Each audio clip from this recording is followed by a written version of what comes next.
नमस्ते। आज फिर आपके सामने एक बहुत सुंदर कहानी लेकर आई हूँ।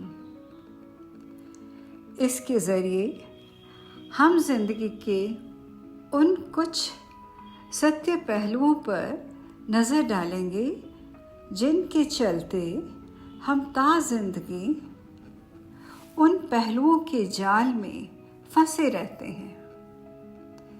सारी जिंदगी दुख, भय, बीमारी के अंधेरों में गुजार देते हैं। इन रहस्यों के खुलने से ही इनको जाना जा सकता है। इन पर मनन करना आवश्यक है। केवल ग्रंथ पढ़ने से इनका पता नहीं चलता।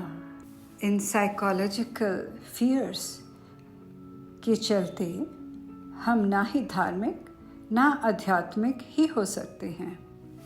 इन कसे हुए जाल को केवल मनन द्वारा ही तोड़ा जा सकता है, जो बिल्कुल भी कठिन नहीं अगर हम इस पर ध्यान करें, क्योंकि ये वास्तविकता में जंजीरों से बना हुआ तो है, पर इसमें कोई जड़ता नहीं है।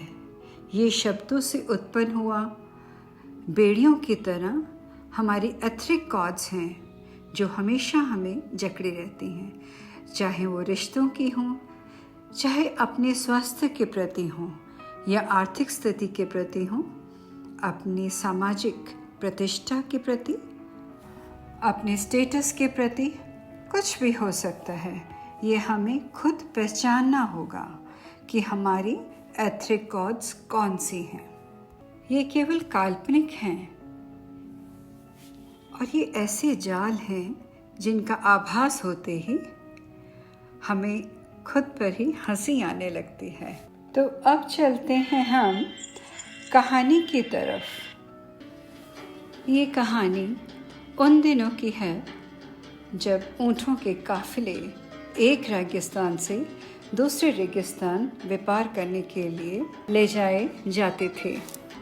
एक अंधेरी रात में एक बहुत ही बड़ा काफिला एक सराय में आकर रुका, जिसके मालिक हाजी थे।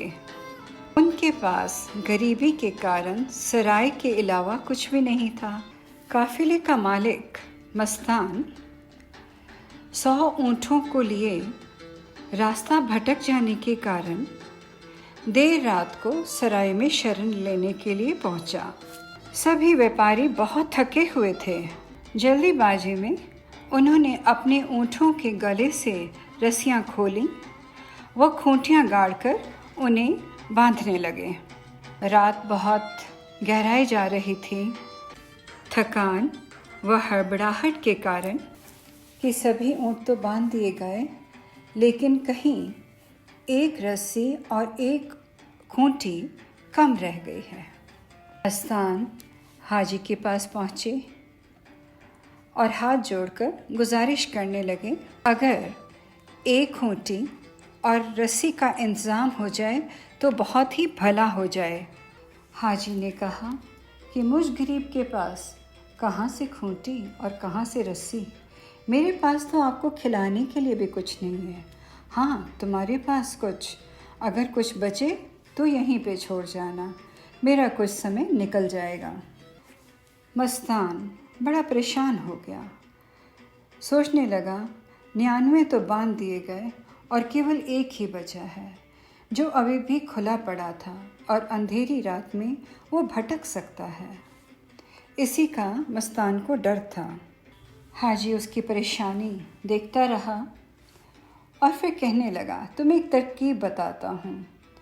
चलो ऐसा करो, तुम जाओ, खूंटी गाड़ो, ऊँट के गले में रस्सी बांधो और फिर कहो बैठ जाओ।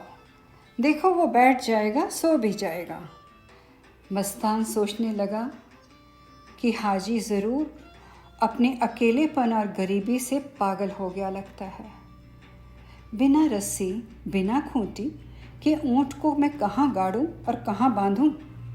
और कहने लगा, अगर ये हमारे पास होता तो हम आपके पास आते ही क्यों? आपने अच्छी कही कि खूंटी गाड़ो, रस्सी बांधो और कहो सो जा। हमारे पास कहाँ है रस्सी? हाजी ने मुस्कुरा कर कहा, जो नहीं है वही गाड़ दो, जो नहीं है उसी को बांध दो, और फिर ऊँट को कहो सो जा। जाओ तो सही। मस्तान को विश्वास नहीं हुआ। इस पर हाजी ने हंसते हुए कहा, अरे भाई, ये तो जानवर है। मैंने तो अपने जीवन में कई आदमियों को मानसिक खूंटियों पर बंधा हुआ देखा है। मजबूरी थी। मस्तान ऊँट के पास गया। गड्ढा खोदने की आवाज़ हुई, खूंटी गाड़ने की भी आवाज़ करी गई, हाथ गले में फेर कर रस्सी भी बांधी गई और पीठ थपथपा कर बोला, अब तुम सो जाओ। मस्तान ने देखा कि ऊँट धीरे से बैठा और सिर नीचे को लटका लिया और सभी व्यापारी सुस्ताने के लिए जगह तलाशने लगे। सुबह होते ही काफिला फिर से चलने की तैयारी करने लगा। उन्होंने सभी ऊँटों की रस्सियाँ खोली, खूंटियाँ उखाड़ी और चलने के लिए तैयार। मस्तान देखते हैं कि 99 ऊँट तो चल पड़े, लेकिन 100वां अभी भी वहीं पर अपनी मानसिक रस्सी में बंधा बैठा हुआ था। मस्तान ने उसे थपथपाया, उठने का इशारा किया, धक्के दिए, लेकिन वो नहीं उठा। सभी बहुत हैरान हो गए और सोचने लगे, हाजी ने ज़रूर कोई इसके ऊपर जादू किया है रात को। मस्तान दौड़ा दौड़ा हाजी के पास गया और बोलने लगा, मैं ऊँट जो आपने रात को बंधवाया था वो तो उठने को ही तैयार नहीं है। लगता है आपने उस पर कोई जादू कर दिया है। हाजी ने कहा, अरे दोस्त, ये बताओ, क्या रस्सी खोली, खूंटी उखाड़ी? मस्तान कहने लगा, क्या बात करते हो? ना रस्सी थी ना खूंटी थी, तो क्या उखाड़ते और क्या खोलते? हाजी ने कहा, अरे भाई, जो नहीं था वही उखाड़ो, जो नहीं थी वही खोलो। क्या ये नहीं कर सकते? मस्तान उसका इशारा समझ गया। वैसे ही जैसी खूंटी गाड़ी गई थी, रस्सी बांधी गई थी, उसी तरह से रस्सी भी खोली गई, खूंटी भी उखाड़ी गई। और ऊँट को जब कहा खड़े हो जाओ तो वह राज़ी राज़ी खड़ा हो गया। तो फ्रेंड्स, इन आवर लाइफ हम भी तो सब उन मानसिक खूंटियों व रस्सियों से बंधे रहते हैं, जिनके चलते हम कभी भी अपने को स्वतंत्र, पूरी शक्ति से भरा महसूस नहीं करते। और फ्रेंड्स, मालूम है, इन खूंटियों का और इस जाल का अपना कोई अस्तित्व तो है ही नहीं, क्योंकि ये है ही नहीं। ये केवल हमारे विचारों व मानसिकता से बनी हुई हैं। इनका कोई भी एग्जिस्टेंस भी नहीं है।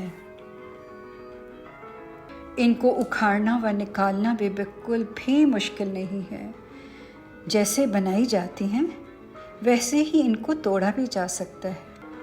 केवल वही एक तरीका है इनकी होने की सत्यता को झुटलाना है, और इनकी शक्ति का रहस्य है केवल हमारा इनको सत्य मानना।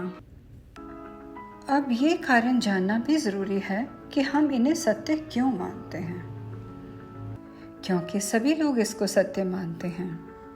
कुछ खूंटियाँ जैसे हमारी सीमाएं, हमारी जिम्मेदारियाँ, आर्थिक स्थिति, लोग क्या कहेंगे, मेरे बच्चों का मैं नहीं ख्याल रखूँगा तो कौन रखेगा, या सभी तो ऐसा करते हैं। आज ये पाठ पूजा ना करी तो क्या होगा, प्रसाद ना चढ़ाया तो क्या होगा, मत्था ना टेका। अरे हमारे सभी बड़े भी तो ऐसा ही करते हैं। हमारी अटैचमेंट्स, क्या वो हमारी खूंटियाँ नहीं? अब हमें सबको अपनी रस्सियों और अपनी खूंटियों को पहचानना पड़ेगा, क्योंकि तभी तो हम अपने विशाल विराट सत्ता के अस्तित्व को जान पाएंगे फ्रेंड्स। और ये तभी मुनासिब है जब हम अपने द्वारा ही बुने हुए मानसिक, इमोशनल, साइकोलॉजिकल कॉर्ड्स को जो टॉक्सिक हो चुके हैं उन्हें पहचाने और छोड़ दें। तभी फ्रेंड्स हम कह पाएंगे शिवोहम शिवोहम।